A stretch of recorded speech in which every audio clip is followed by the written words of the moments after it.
উদয়পুর গিয়ে দেখলাম মানুষের যদি গরম লাগে তাহলে সমুদ্রের মাঝখানেও চলে যেতে পারে, কোনো ব্যাপার না।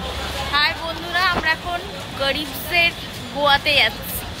গরিবসের গোয়া কেমন লাগছে আমাদের সবাইকে জানিও। আমার বোনের মেয়ে আমার সাথে একটু ঘুমছুটি করছিল। ওখান থেকে তারপরে টোটো ধরে নিউ দীঘা থেকে আমরা চলে গেলাম উদয়পুর বিচ। উদয়পুর বিচ দেখতে দেখতে কথা বলতে বলতে নেমে পড়েছি।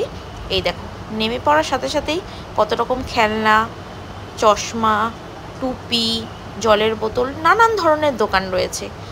এই দেখো, জামা কাপড়েরও দোকান রয়েছে, ছোটদের, বড়দের, মেয়েদের, সবার।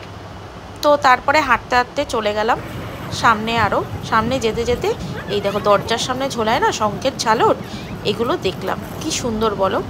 দেখো, তারপরে আর একটু সামনে চলে গিয়ে দেখো সমুদ্র, কত ভিড়।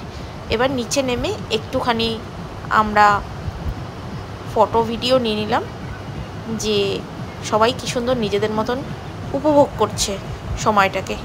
এই দেখো একদল খুব নাচানাচি করছে, এটাও ভিডিও তুলে নিলাম।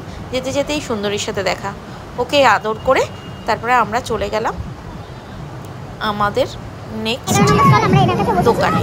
এই দেখো একটা দোকানে চলে এসেছি, নানান ধরনের ভেটকি, পমফ্রেট, অক্টোপাস, কাঁকড়া সব ছিল। এই কাঁকড়ার দাম 300 টাকা নিয়েছি। আমরা ওখান থেকে বেরিয়ে এসে অন্য একটা জায়গায় গেছি।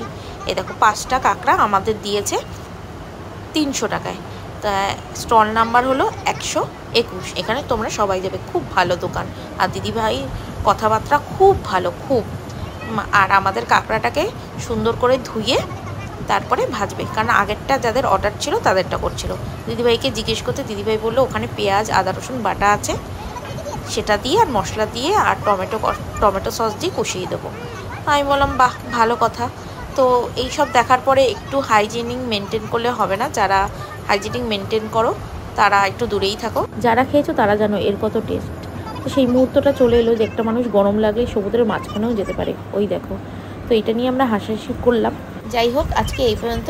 নেক্সট কোনো ব্লগে দেখা হচ্ছে, টাটা।